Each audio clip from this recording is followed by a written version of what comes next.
Hi, I'm Katy Penfold. I'm Managing Director at Because Connected Experiences. So around 18 months ago, we at Because formalised our ED&I manifesto, and the plan was great, the pillars are great, we all want it, but honestly I thought it would be quicker or easier. Over the last sort of 18 months, these are the 5 sort of things that I've learned, just points that have become obvious to us over the course of our journey with ED&I. First one is that recruiters aren't going to fix your problem for you. Recruiters aren't going to be able to challenge your ED&I. I had this mad notion that we would just brief our recruiters and say that we didn't want to see any CVs unless it was a real broad church of CVs. We wanted a real diverse, backgrounds, education level, ethnicities and everything. It became very, very quickly apparent that those kind of CVs just aren't out there really. The vast majority of CVs that we were being sent through were all very much still the same that we've been getting for the last 10 or 20 years. Majority straight, white, middle class applicants. So it became really apparent to us that we were going to have to try something different. So we started working with Reach, who are a fantastic organisation, and through them we were able to start working with Manchester Metropolitan University and their first generation programme to help get a more diverse number of students in to do degrees within our industry specifically. So we were able to help sponsor, and we do sponsor, students who come from low income or underrepresented backgrounds to be able to work through degrees through the Manchester Metropolitan University. So that's giving us more of a long-term solution because we need long-term solutions. There are literally no quick fixes to this, and that helps with the graduate pool. But that takes me on to the second point, which is that ED&I is so much more than ethnicity or skin tone or religion. To be a truly inclusive, a truly diverse agency with equal opportunities for everybody. For us, that means that we need to look again at who we're expecting to recruit. We all have different levels of education in the business. I don't have a degree, and I don't believe fundamentally that you have to have a degree to be able to be successful within creative industries or within marketing industries.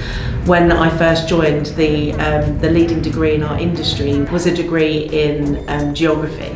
So it's not about craft skills, it's just this kind of line in the sand that's drawn that says you must have been to university and to have a degree to be the type of person that works in this industry, and I just fundamentally don't believe that to be true. We're really looking at what ED&I means. It's about sexual orientation, gender, sex, neurodiversity, if you might have chronic pain conditions, how can we be more inclusive for many different areas of what it means to have a diverse workforce essentially.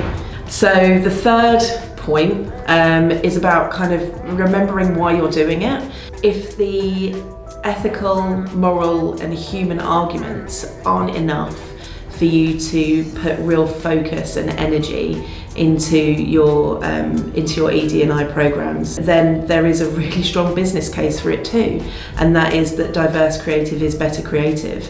There are numerous studies that demonstrate that to be a fact, and it just flat out makes good business sense to create diverse agencies. Point number 4 is basically start where you are. Educate yourself, educate your agency, educate your clients, trust in the facts. All of those studies around diverse creative, use them and have the difficult conversations if you need to with your clients, and make sure that you're not just taking the easiest path possible. We do kind of have a responsibility. From an agency point of view, for us it was about allyship training, and it was about making sure that we had the tools available to us to challenge our unconscious biases, to make sure that we have, that we truly understand how to make our agency an inclusive and equal agency. The final point was just about being honest.